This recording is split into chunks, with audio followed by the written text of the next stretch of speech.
और देश के सत्ता प्रमुख, जिनका कोई विरोध नहीं कर सकता, उन्होंने कहा we will crush your Jan Sangh. उन्होंने खड़े होकर तुरंत जवाब दिया, we will crush this crushing mentality. वो उत्तर केवल एक पार्टी के नेता को दूसरे पार्टी के नेता का उत्तर नहीं था।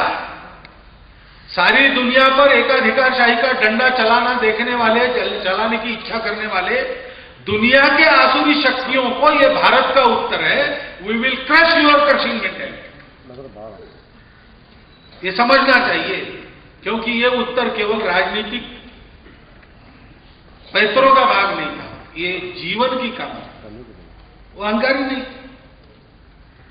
अहंकार को छोड़कर काम करते, इसलिए कहीं पर उनको अहंकार पसंद नहीं।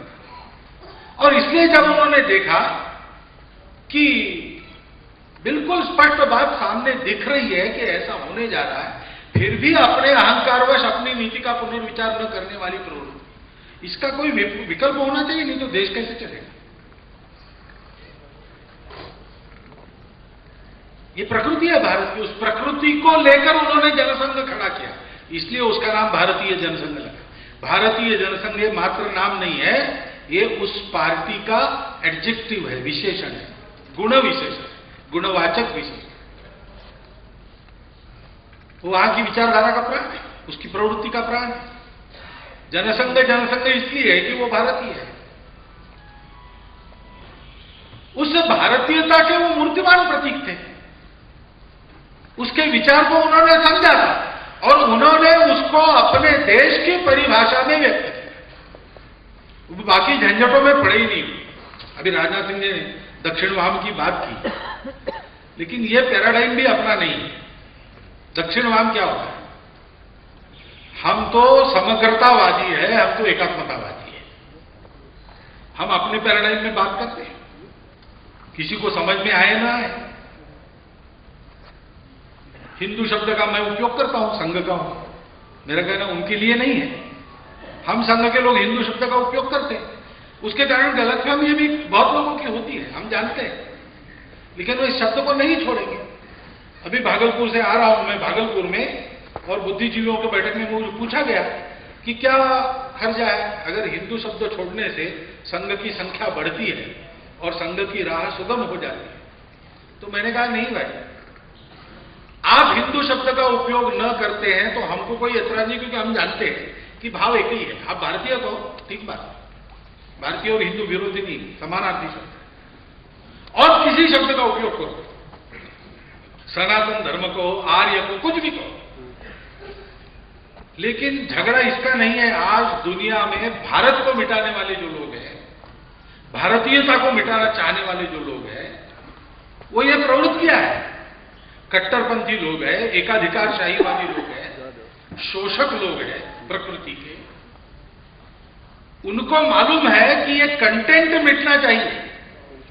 शब्द रहे भले, हिंदू शब्द रहेगा तो कंटेंट जीवित रहेगा। भारतीयों को भरमा सकते, हम नहीं भरमा, हम भ्रमित नहीं होते, क्योंकि हम हिंदू शब्द को जानते हैं। लेकिन जो हिंदू शब्द को जानता नहीं, उसके सामने प्रश्न खड़ा हो जाएगा, भारतीय यानी कौन सा? 14 अगस्त 1947 का कि 15 अगस्त 1947 का? तो दोनों भारत थे ना। क्या हो गया? एक दिन में वो बदल गया? बदलता है ऐसे कोई? बदलता नहीं है। नक्शे पर रेखाएं खींच दी, नाम अलग रख लिए, संविधान अलग बना लिए, सरकार बना ली, क्या हो रहा है? भारत का जो भारत से हटा है उसका क्या हो रहा है? देखिए पाकिस्तान को, देखिए अफगानिस्तान को, देखिए नेपाल को, देखिए तिब्बत को, देखिए बांग्लादेश को, देखिए बर्मा को, देखिए श्रीलंका। भारत से जो हटे उनकी हालत क्या है? एक उंगली काट के बाजू रख देंगे तो उसका जो हाल होगा वो उनका हो रहा है। और बिना उंगली के जीने वाला व्यंग्यपूर्ण जीवन जीता है, वो हाल हमारा हो रहा है। हमको देश के विकास के लिए ध्यान देने को बहुत ध्यान लगाना पड़ेगा, लेकिन सीमाओं की सुरक्षा की चिंता सता रही है। उत्तर कहां है? अरे भाई ऐसे बदलते हैं क्या देश? आपने नक्शे पर रेखाएं खींची, आपने कुछ गुंडागर्दी करके अपने बातें मनवा ली, देश बदलता है? नहीं बदलता है, वो जीवित इकाई है। सत्य कल सर पर चढ़ के बोले, अपने टर्म्स में हम बोलते हैं, आप बोलो भारतीय, हमको कोई ऐतराज नहीं, हम किसी को पराया नहीं, हम जानते हैं आपका भाव वही है, लेकिन हम भटकना नहीं चाहते, हम उस शब्दों को पकड़ के रखें। आप अपना काम करने के लिए जो उपयुक्त शब्द आपको लगता है, कंटेंट को समझकर कीजिए उपयोग, लेकिन हम उस शब्द को पकड़ के रखते, क्योंकि स्पष्ट बात है, ये कोई पंथ संप्रदाय नहीं है, पूजा पद्धति नहीं है, ये हमारी साझी पहचान है, जो हमारी अपनी पहचान को कम नहीं करती। मुझे हिंदू होने के लिए मराठी भाषा छोड़नी नहीं पड़ती, मेरी जाति भूलनी नहीं पड़ती, मेरी पूजा पद्धति भूलनी नहीं पड़ती। इस सब का सम्मान रखते हुए मैं अपने आप को एक बड़ी आइडेंटिटी का अंग बना सकता हूं। यह सुविधा एकमात्र भारत देता है, और भारत की उस परंपरा को, संस्कृति को, भारत के इस स्वभाव को दुनिया ने नाम दिया, वो चिपक गया, क्या करेंगे? उसको समझना है तो उसी नाम का उपयोग करना पड़ता है।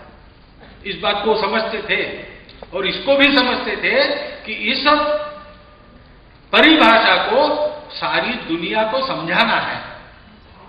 वास्तव में कुछ लोग मानते होंगे हिंदू कहना सांप्रदायिकता है, प्रामाणिकता से उनको लगता होगा, तो उनको जोड़ना है, इसलिए नाम उन्होंने भारतीय रखा, उनके मन में था, लेकिन चर्चा के बाद उन्होंने कहा नहीं भारतीय, हिंदू कहने के कारण लोग दूर ना रहे। मैंने उन बुद्धिजीवियों को कहा हमको इसकी चिंता नहीं, हम कितने हैं, जितने हैं उतने सच्चे हैं, ये हमको करना है।